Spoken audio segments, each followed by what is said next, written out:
नमस्ते बच्चों, कैसे हैं आप सभी। आज हम इंफॉर्मेशन टेक्नोलॉजी की क्लास लेंगे, जिसमें मैंने आपको इंफॉर्मेशन टेक्नोलॉजी के लिए पहले बताया हुआ है प्रीवियस क्लासेस में कि हार्डवेयर क्या होता है, सॉफ्टवेयर क्या होता है। आज हम डिस्कस करेंगे यहाँ पर कंप्यूटर मेमोरी, जो कंप्यूटर की मेमोरी है। देखिए, जो कंप्यूटर बना हुआ है मोस्टली वो ह्यूमन बॉडी के आधार पर ही बना हुआ है। ह्यूमन बॉडी के अंदर जितने भी काम हो रहे हैं मोस्टली जो हमारा ऊपर वाला ये पोर्शन जितना काम कर रहा है वो पूरा कंप्यूटर कर रहा है। जैसे किसी भी तरह का इनपुट वो भी हमने लिया, मान के चलिए कोई डेटा यहाँ लिखा हुआ है, आपने उसको देखा तो वो इनपुट किससे हुआ, आपकी आई के द्वारा इनपुट हुआ, ब्रेन में उसकी प्रोसेसिंग हुई, मुंह से आपने आउटपुट दे दिया। अब ब्रेन के अंदर दो काम हो रहे हैं, एक तो डेटा को प्रोसेस करने का काम हो रहा है, दूसरा काम ये हो रहा है उस डेटा को स्टोर करके रखने का। जैसे आप कोई क्वेश्चन याद कर लेते हो और एग्जाम में उस क्वेश्चन को लिख देते हो, तो ये क्या हुआ, डेटा स्टोर हो गया। कंप्यूटर के अंदर और ह्यूमन बॉडी के अंदर एक मेन डिफरेंस ये होता है कि इसकी जो प्रोसेसिंग स्पीड है, आप जितना ज़्यादा यूज़ करेंगे उसको उतनी ज़्यादा बढ़ेगी। दूसरा, मेमोरी आप जितनी ज़्यादा यूज़ करेंगे उतनी ज़्यादा बढ़ेगी। कंप्यूटर की जो मेमोरी होती है आप जितनी ज़्यादा यूज़ करेंगे उतनी कम होगी, लेकिन हमारी जो मेमोरी है आप जितना ज़्यादा इसका यूज़ करेंगे उतनी ज़्यादा शार्प होगी। जैसे आप एक एग्जांपल लीजिए, जब भी आप कैलकुलेशन कर रहे हो तो आपने देखा होगा कोई दुकान वाला होता है, वो तुरंत कैलकुलेशन करना होता है उसको तो तुरंत कर लेता है, ऐड करना है, मल्टीप्लाई करना है, जो भी करना है। और अगर वो कैलकुलेटर का यूज़ करने लगे तो वो पूरा उसका जो दिमाग है वो काम करना बंद कर जाएगा। ऐसे ही तो इसलिए हम कंप्यूटर, अपना जो ब्रेन है उसका यूज़ जितना ज़्यादा करेंगे उतना ज़्यादा ये और ज़्यादा शार्प होगा, उसकी मेमोरी शार्प होगी। अब हमारे जो ब्रेन है उसके अंदर जो मेमोरी होती है वो भी टू टाइप में होती है। कंप्यूटर की जो मेमोरी है वो भी दो तरह की होती है, परमानेंट मेमोरी और टेम्परेरी मेमोरी। जो जैसे मैंने आपसे कहा कि आप कोई न्यूज़पेपर पढ़िए और 1 घंटे बाद पूरा न्यूज़पेपर आप हमें सुनाइए, आप सुना देंगे क्या? नहीं सुना पाओगे। जो इम्पोर्टेंट न्यूज़ होगी वही आप वहाँ पे बता सकते हो। सुबह से लेके शाम तक आपने क्या क्या वर्क किए हुए हैं आप पूरा लिखिए, तो आप बहुत से वर्क जो छोटे मोटे जो काम होंगे वो आप छूट जाएंगे, नहीं कर पाओगे, लिख नहीं पाओगे। तो ऐसे ही जो कंप्यूटर की जो मेमोरी होती है वो भी दो तरह की होती है, प्राइमरी मेमोरी होती है और टेम्परेरी मेमोरी होती है। और अब जब प्राइमरी मेमोरी की हम बात करते हैं तो जो भी डेटा हम हमारे ब्रेन के अंदर स्टोर है कुछ समय बाद वो ख़त्म हो जाता है, हम उसको ज़्यादा डीपली नहीं ले जाते, उसको स्टोर नहीं करते। टेम्परेरी जो वो सॉरी परमानेंट जो मेमोरी होती है वो हमारे ब्रेन पर स्टोर हो जाती है। कंप्यूटर में एक और डिफरेंस होता है कंप्यूटर मेमोरी हमारी मेमोरी में, कंप्यूटर से यदि हम किसी डेटा को इरेज करना चाहें, डिलीट करना चाहें तो वो कर सकते हैं। आपकी मेमोरी में कोई डेटा फीड हो गया, आप उसको डिलीट करना चाहो वो नहीं डिलीट होगा, उतना ही ज़्यादा और याद हो जाएगा। ये कुछ मेजर डिफरेंस होते हैं। कंप्यूटर ह्यूमन बॉडी में क्या डिफरेंस होता है, हमारी जो बॉडी है उसके अंदर एक आर्टिफिशियल इंटेलिजेंसी डाली गई है। हमारे ब्रेन के अंदर आर्टिफिशियल इंटेलिजेंसी डाली गई है, वो कंप्यूटर के अंदर नहीं है, जो कि ह्यूमन ने तैयार किया हुआ है कंप्यूटर को, father of computer Charles Babbage. तो हमारी जो ब्रेन है, हमारा ब्रेन है, इसके अंदर आर्टिफिशियल इंटेलिजेंसी डाली गई है। मान के चलिए कि आप बाहर खड़े हुए हैं और पानी बरसने लगता है, तो आप क्या करोगे, ऑटोमेटिक अपने बुद्धि का यूज़ करके आप अंदर आ जाओगे। कोई आपने कैलकुलेशन की हुई है और उस कैलकुलेशन में कोई जो आउटपुट आ रहा है बहुत ज़्यादा आ रहा है, तो आप क्या सोचोगे, ये कहीं ना कहीं कोई मिस्टेक हमसे हुई है, तो ऊपर आप उसको चेक करेंगे और उसका जो भी टोटल आएगा उसको आप सुधार कर लेंगे जहां भी ऊपर कहीं गलती हुई हो।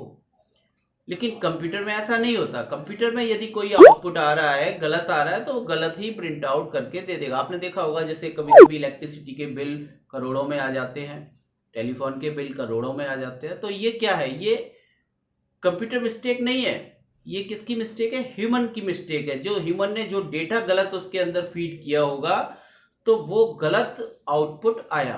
तो ये कुछ डिफरेंस होते हैं।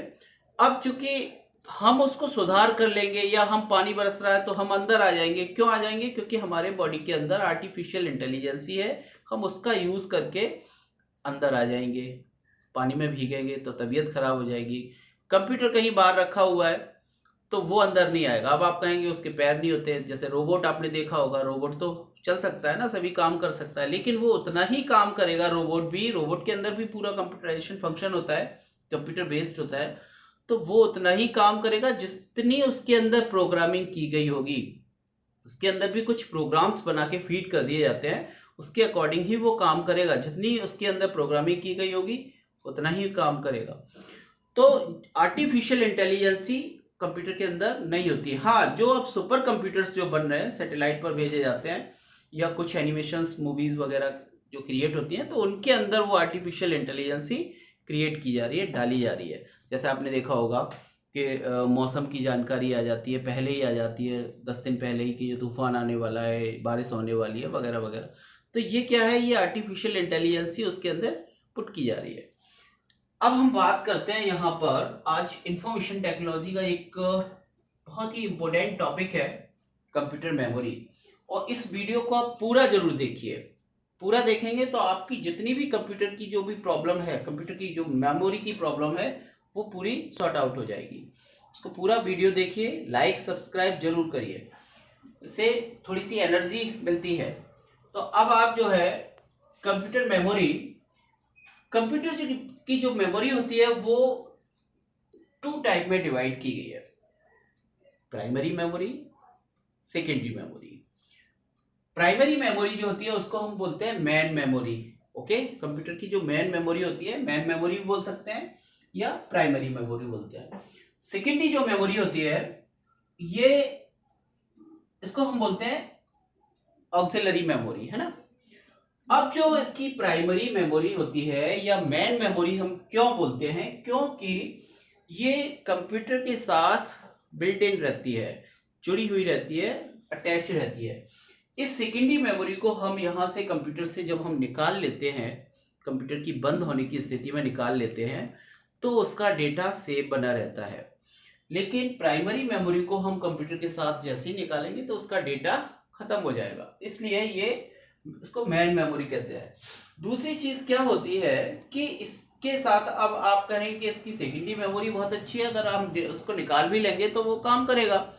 नहीं, क्या होता है कि मान के चलिए ये एक कंप्यूटर है, ठीक है, और यहाँ पर एक मेन मेमोरी, सेकेंडरी मेमोरी लगा दी है, ये हार्ड डिस्क लगी हुई है, इसके अंदर डेटा स्टोर है।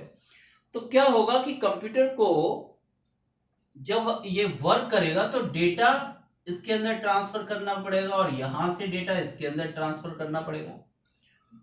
तो उसमें क्योंकि ये सेकेंडरी मेमोरी होती है, काफी बड़ी साइज की भी डेटा हम इसके अंदर स्टोर कर सकते हैं, तो यहां पर इसको टाइम लगेगा, काफी ज्यादा टाइम लगेगा डेटा को वहां तक पहुंचाने में और फिर डेटा को यहां तक लाने में। इसको हम बोलते हैं वर्ड लेंथ। जितना डेटा हमारा मेमोरी के अंदर ट्रांसफर होगा, किस वर्ड लेंथ से ट्रांसफर हो रहा है, किस वर्ड लेंथ से कंप्यूटर के अंदर ट्रांसफर हो रहा है, मेमोरी से सीपीयू के अंदर, ये सीपीयू है। ओके, तो इसमें टाइम लगेगा, तो इसलिए कंप्यूटर की हम मेन मेमोरी का यूज करते हैं। वो मेन मेमोरी के अंदर डेटा स्टोर होगा, और फिर यहां से, अब चूंकि ये मैग्नेटिक होती है, और तुरंत उस डेटा को वो यूज भी कर लेगा, सीपीयू रैम के अंदर स्टोर करेगा, उसको यूज भी कर लेगा, फिर स्टोर करेगा, यूज कर लेगा। और यहाँ कब स्टोर करते हैं? जब हमको वो फाइल परमानेंट रूप से सेव करनी होती है, बाद के लिए सेव करनी होती है, तो डेटा को फिर हम सेकेंडरी मेमोरी में ट्रांसफर कर देते हैं। तो इसलिए एक यहाँ पर मेन मेमोरी यूज की जाती है। ओके, ये एक छोटी बीच में, सेकेंडरी मेमोरी के बीच में हमने एक मेन मेमोरी यूज कर ली, इसको कहेंगे हम रैम, रैंडम एक्सेस मेमोरी। अब क्या होता है कि कभी कभी एक और हम यहाँ पे बता रहे हैं कि जैसे रैम है, रैम भी अब आप जो कंप्यूटर होता है उसके अंदर काफी बड़े साइज की रैम आने लगी है, 4 GB 8 GB वगैरह वगैरह, है ना। जीबी, जीबी का मतलब क्या होता है अभी बताएंगे, इसको भी हम लेके चलेंगे। तो अब ये जो रैम है वो 8 GB 4 GB है, तो यहाँ पर भी उसको टाइम लग रहा है। तो इसके लिए हम क्या करते हैं, इस रैम का कुछ पोर्शन सीपीयू और रैम के बीच में क्रिएट कर लेते हैं। कुछ पोर्शन, जैसे मान के चलिए पूरी जो रैम है वो कितनी है, 4 GB है। अब जो 4 GB जो रैम है तो इसको हम बीच में क्रिएट कर लेते हैं। बीच में जब क्रिएट कर लेंगे तो ये कितना हो गया, मान के चलिए 1 GB है ना, 1 GB का हमने बना लिया। तो इस मेमोरी को रीड करने में और यहां तक सीपीयू तक पहुंचाने में इसको बहुत कम समय लगेगा। इस मेमोरी को हम बोल देते हैं cache memory. Okay, cache memory का आपने नाम सुना होगा। कैच मेमोरी क्या होता है, जब हम मेन मेमोरी और सीपीयू के बीच में एक कुछ जो रैम होती है, हमारी मेन मेमोरी होती है, उसको ही उसके किसी भाग को हम एक मेमोरी बना लेते हैं, क्रिएट कर लेते हैं। This is cache memory. Okay, तो ये कैश मेमोरी होती है। अब हम बात करते हैं मेन मेमोरी। तो मेन मेमोरी के अंदर हमने इसको भी 2 भागों में डिवाइड किया हुआ है, non volatile and volatile. Non volatile यानी कि कुछ स्थायी मेमोरी, परमानेंट मेमोरी होती है। वॉलेटाइल जो होती है वो टेम्परेरी मेमोरी होती है, अस्थायी मेमोरी होती है वॉलेटाइल। ये किसकी है, प्राइमरी मेमोरी। प्राइमरी मेमोरी के भी हमने पार्ट किए हुए, नॉन वॉलेटाइल एंड वॉलेटाइल। अब जो नॉन वॉलेटाइल मेमोरी होती है उसको भी कई भागों में डिवाइड किया गया है ना, उसके कई टाइप डिवाइड किए हैं। किसके, नॉन वॉलेटाइल यानी कि जो परमानेंट मेमोरी होती है, प्राइमरी मेमोरी की परमानेंट मेमोरी है, उसको भी हमने कई भागों में डिवाइड किया हुआ है। नंबर 1 रोम, पी रोम, ईपी रोम और ईई रोम। फुल फॉर्म क्या होते हैं, जैसे यहां पर सबसे पहले आता है रोम। रोम का मतलब होता है read only memory. Read only memory एक ऐसी मेमोरी जिसको केवल और केवल रीड किया जा सकता है। उसके अंदर कुछ हम चेंजेस नहीं कर सकते, कुछ नया डेटा एडिट नहीं कर सकते, तो वो रीड ओनली मेमोरी होती है। रीड ओनली मेमोरी क्या होता है कि आप लोगों ने वो देखे होंगे, घरों में जो बेल लगी होती है या कोई बच्चों के मोबाइल आते हैं, जैसे उसके अंदर, या मान के चलिए जो वीडियो गेम होते हैं उसकी कैसेट होती है, उस कैसेट को कभी तोड़ के देखना, तो उसके अंदर कोई रील नहीं लगी होगी, उसके अंदर क्या होगी, चिप लगी होगी। वो चिप जो होती है वो होती है रोम, रीड ओनली मेमोरी चिप। उसके अंदर जो भी प्रोग्राम है, कंप्यूटर का जो भी प्रोग्राम है, उसको बना के उसके अंदर फिट कर दिया, और अब वो ना तो डिलीट हो रहा है ना उसको आप एडिट कर सकते हो। तो वो क्या होगा, जैसे ही आप उसको स्टार्ट करेंगे तो वीडियो गेम स्टार्टिंग से स्टार्ट होगा, उसके अकॉर्डिंग चलेगा। कोई जो बेल लगी हुई है आप उसको पुश करेंगे तो उसके अंदर जो सॉन्ग फीड है, उसके अंदर सॉन्ग भी क्या है, एक प्रोग्राम है, तो फीड है, वैसे ही वो सॉन्ग बजेगा। तो इस तरह से ये रीड ओनली मेमोरी जो है वो हमारी रोम होती है। अब कंप्यूटर में इसका क्या यूज होता है, कंप्यूटर का जो मदरबोर्ड होता है, जैसे ही आप स्टार्ट करते हो तो स्टार्ट करने से लेकर विंडो के स्टार्ट होने तक, मतलब हमने कंप्यूटर को पुश किया, स्टार्ट किया, स्टार्ट बटन को क्लिक किया, और विंडो का जो ऑपरेटिंग सिस्टम उसके अंदर डला हुआ है, विंडो डली हुई है, विंडो 10 डली हुई है, विंडो 7 डली हुई है, वहां तक स्टार्ट होने तक बीच में 1 मिनट या आधा मिनट का समय कंप्यूटर लेता है, स्टार्ट होता है उस समय तक। तो वो जो समय होता है वो कहलाता है बूटिंग प्रोसेस। कंप्यूटर की बहुत इंपॉर्टेंट प्रोसेस होती है। उस प्रोसेस के दरमियान कंप्यूटर बहुत सारे वर्क करता है। उसके अंदर कौन सी मेमोरी लगी हुई है, कौन से हार्डवेयर डला हुआ है, कौन सा इनपुट डिवाइस लगी है, कौन सी आउटपुट डिवाइस लगी है, ये सभी को स्टडी करता है। उसके बाद वो काम करना स्टार्ट करता है। तो ये जो कुछ काम है कंप्यूटर के ऑटोमेटिक कैसे होते हैं, उसके अंदर जो रोम चिप लगी हुई है वो काम करती है। रोम के अंदर जितने भी प्रोग्राम फीड है उसके अकॉर्डिंग वो काम करता है। अब इसको हमने थोड़ा सा और अलग भागों में डिवाइड किया। एक तो हो गया रोम रीड ओनली मेमोरी, नेक्स्ट हो गया पी रोम। इसको पी को मतलब होता है प्रोग्रामेबल रीड ओनली मेमोरी, मतलब कुछ प्रोग्राम्स जो है उसके अंदर डले हुए हैं। नेक्स्ट है इसका ईपी रोम। ईपी रोम का मतलब होता है erasable programmable read only memory. ऐसे इसका नेक्स्ट पार्ट है EEPROM, electricity erasable programmable read only memory. तो इस तरह से ये रोम के ही कुछ पार्ट्स हैं। सबसे इंपॉर्टेंट इसमें रोम है read only memory. Second memory जो आती है इसमें प्राइमरी या मेन मेमोरी के अंदर, एक तो ये हो गई वॉलेटाइल नॉन वॉलेटाइल, दूसरी आती है कैच मेमोरी, जो मैंने कैच यहाँ पे आपको बताई थी कि जब हम सीपीयू और मेन मेमोरी, जो मेन मेमोरी लगी हुई है रैम, रैम को बोलेंगे, तो सीपीयू और रैम के बीच में एक कुछ मेमोरी का पार्ट, रैम का ही कुछ पार्ट हम यूज कर लेते हैं, उसको कैच मेमोरी बना लेते हैं। उससे कंप्यूटर की जो सीपीयू की स्पीड होती है वो बढ़ जाती है, तो वो कैच मेमोरी होती है। ओके, इसके बाद आती है वॉलेटाइल मेमोरी या अस्थाई मेमोरी। ये टेम्परेरी मेमोरी होती है और केवल तब तक इसके अंदर डेटा स्टोर रहता है जब तक इलेक्ट्रिसिटी उसके अंदर जा रही है। जैसे ही कहीं पावर ऑफ हुई पूरा डेटा साफ हो जाता है, वो होती है रैम, रैंडम एक्सेस मेमोरी, है ना। रैम जो है रैंडम एक्सेस मेमोरी। तो यहाँ पर जब तक हम लिख रहे हैं कंप्यूटर के अंदर और इलेक्ट्रिसिटी उसके अंदर जा रही है तभी तक डेटा उसके अंदर सेव होगा। जैसे ही इलेक्ट्रिसिटी को ऑफ करेंगे डेटा पूरा क्लीन। तो ये जो रैंडम एक्सेस मेमोरी होती है ये भी दो तरह की होती है, डी रैम और S RAM, dynamic random access memory और static random access memory. Okay, अब बात आती है सेकेंडरी मेमोरी की। सेकेंडरी मेमोरी आपने देखा होगा कंप्यूटर का जो सेकेंडरी मेमोरी वाला पोर्शन होता है बहुत ज़्यादा मात्रा में हम उसके अंदर डेटा को स्टोर करके रख सकते हैं। लगभग आप 1 TB की हार्ड डिस्क यूज़ कर रहे हैं, या आप CD रोम यूज़ कर रहे हैं, या पेन ड्राइव यूज़ कर रहे हैं, या मेमोरी कार्ड यूज़ कर रहे हैं। कुछ समय पहले हम फ्लॉपी यूज़ करते थे, है ना। कुछ समय पहले हम मैग्नेटिक टेप यूज़ करते थे। तो ये सभी जो मेमोरी है, मेमोरी के पार्ट्स हैं, वो क्या है, सेकेंडरी मेमोरी डिवाइस है। ये समय के साथ बदलते चले जाते हैं। जैसे आपने देखा होगा पुराने समय में हम गाने सुनने के लिए कैसेट का यूज़ करते थे। कैसेट के बाद फिर क्या आया, पहले कैसेट से भी पहले जब हम जाएं तो पहले रिकॉर्ड चलते थे। पुरानी मूवीज़ के अंदर आपने देखे होंगे वो रिकॉर्ड चलते थे, गोल कलर के होते थे। तो उसको हम माइक्रोफोन के ऊपर यूज़ करते थे। फिर कैसेट ने लिया उसका रूप, फिर कैसेट के बाद आई आपका सीडी, सीडी के बाद डीवीडी, डीवीडी के बाद अब हम पेन ड्राइव यूज़ करते हैं। अब डायरेक्ट हम यूट्यूब से सुनते हैं या मोबाइल का जो चिप है वो यूज़ करते हैं। तो समय के साथ ये परिवर्तन होता रहता है।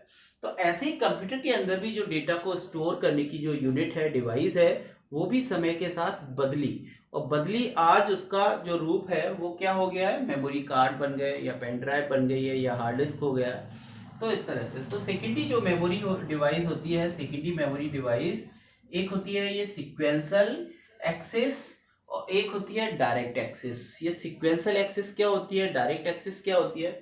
सीक्वेंशियल एक्सेस होती है जैसे हमको कोई, जैसे ये पूरी डिवाइस है, मान के चलिए यहाँ से लेके 1 नंबर, कोई कैसेट की बात करते हैं, 1 नंबर का सॉन्ग यहाँ पे डला है, 2 नंबर का यहाँ पे है, 3 नंबर का यहाँ पे है, 4 का यहाँ पे है, 5 का यहाँ पे है। अब आपको फर्स्ट नंबर पे हो, अभी आपको 4 नंबर का सॉन्ग सुनना है, तो आपको क्या करना पड़ेगा, उसको पहले रिवर्स और फॉरवर्ड करते थे, टैप रिकॉर्डर जो आते थे उससे रिवर्स और फॉरवर्ड करते थे। जब हमारा वो कर्सर 4 नंबर पे पहुंच जाएगा तभी 4 नंबर का सॉन्ग बजेगा। ऐसे ही हम कंप्यूटर के अंदर यूज करने वाली जो डिवाइस होती है वो सीक्वेंशियल और डायरेक्ट एक्सेस। सीक्वेंशियल में हम मैग्नेटिक टेप यूज करते हैं, जो डेटा स्टोर करने के लिए मैग्नेटिक टेप होता है। और डायरेक्ट एक्सेस क्या होता है, जैसे ये रिकॉर्ड है, मान के चलिए कैसेट है या सीडी है, तो यहाँ पे कर्सर रखा हुआ है। अब आपको मान के चलिए यहाँ का कोई डेटा देखना है तो तुरंत कर्सर कहाँ पे आ जाएगा, यहाँ आ जाएगा। यहाँ का देखना है तो यहाँ आ जाएगा, यहाँ का देखना है तो यहाँ, मतलब डायरेक्ट पहुंच रहा है। आपको रिवर्स और फॉरवर्ड नहीं करने हैं उसको, डायरेक्ट वो कर्सर वहां उस जगह पहुंच रहा है, उस लोकेशन के ऊपर पहुंच रहा है और वो डेटा दिखा रहा है। सीक्वेंशियल एक्सेस में काफी टाइम लगता था क्योंकि उसको फॉरवर्ड करना है, रिवर्स करना है, फॉरवर्ड करना है। यहाँ पर डेटा डायरेक्ट पहुंच रहा है, कर्सर उस जगह पहुंच रहा है, वो डेटा आपको तुरंत दिखा रहा है। तो ये सीक्वेंशियल और डायरेक्ट एक्सेस होती है। अब सीक्वेंशियल एक्सेस में आता है यहाँ पर magnetic tape. Okay, magnetic tape जो है वो सीक्वेंशियल एक्सेस डिवाइस, काफी टेप होते थे, उसके अंदर हम डेटा स्टोर करने का काम करते थे जब हार्ड डिस्क नहीं चलती थी, तब की बात कर रहा हूँ। फिर उसकी जगह ली किसने, डायरेक्ट एक्सेस ने, क्योंकि इससे स्पीड कंप्यूटर की बहुत ज्यादा फास्ट होने वाली थी। डायरेक्ट एक्सेस के बाद डायरेक्ट एक्सेस ने जगह ली। डायरेक्ट एक्सेस में हमने यहाँ पर मैग्नेटिक, इसको भी कई भागों में डिवाइड करते हैं। इसको सबसे पहले कहते हैं मैग्नेटिक डिस्क। ओके, एक भाग है इसका मैग्नेटिक डिस्क। मैग्नेटिक डिस्क क्या होता है? जिसके ऊपर मैग्नेट की लेयर रहती है और डेटा को स्टोर करने के लिए हम उस मैग्नेटिक डिस्क का यूज करते हैं, आज भी करते हैं। इसमें सबसे पहले करते थे हम फ्लॉपी डिस्क का यूज। सीडी जैसी छोटी साइज की फ्लॉपी आती थी, दो तरह की फ्लॉपी होती थी, 3.5 इंच की फ्लॉपी और 5.25 इंच की फ्लॉपी। तो फ्लॉपी डिस्क अब मार्केट में आपको देखने को नहीं मिलेगी, क्योंकि उसके अंदर डेटा हम बहुत कम मात्रा में स्टोर करते थे। ये तब की बात कर रहा हूँ जब सीडी और पेन ड्राइव ये नहीं थे तब की। तो फ्लॉपी डिस्क ये अब खत्म हो गई है। इसके बाद जगह ली हार्ड डिस्क ने। ये आपको सब जगह अभी भी देखने को मिल जाएगी, क्योंकि ये लगातार इसकी जो कैपेसिटी है वो बढ़ रही है। कंप्यूटर के अंदर जो हम हार्ड डिस्क यूज करते हैं उसका साइज छोटा हो रहा है, लेकिन उसके जो अंदर स्टोर करने की कैपेसिटी है वो पुराने समय से बहुत ज्यादा हो रही है। 1 टीबी 2 टीबी तक की हार्ड डिस्क आने लगी है मार्केट में। अब इसके बाद सेकंड टाइप ये है मैग्नेटिक, यानी कि हम डेटा को स्टोर करने के लिए कुछ मैग्नेट का यूज करते हैं। अब इसके बाद आता है सेकंड नंबर पर ऑप्टिकल डिस्क, यानी कि डेटा को स्टोर करने के लिए ऑप्टिक का यूज करते हैं, लाइट का यूज करते हैं, जिसमें सीडी रोम आता है, डीवीडी आता है। ये आपने देखा होगा चमकती है, उसको हम डेटा उसके अंदर स्टोर कर लेते हैं, तो इसको हम ऑप्टिकल डिस्क बोलते हैं। Okay, optical disc.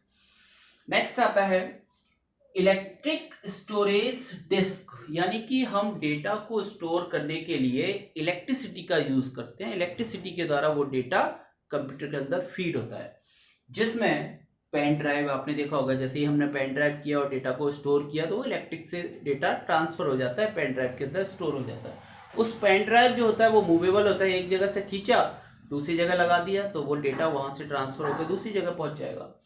Next chip, जो आपने मोबाइल के अंदर जो चिप देखी होगी, मेमोरी कार्ड जो देखे होंगे, उसमें भी डेटा स्टोर होता है, उसमें के अंदर भी हम डेटा को स्टोर कर लेते हैं, मोबाइल के अंदर जो लगते हैं।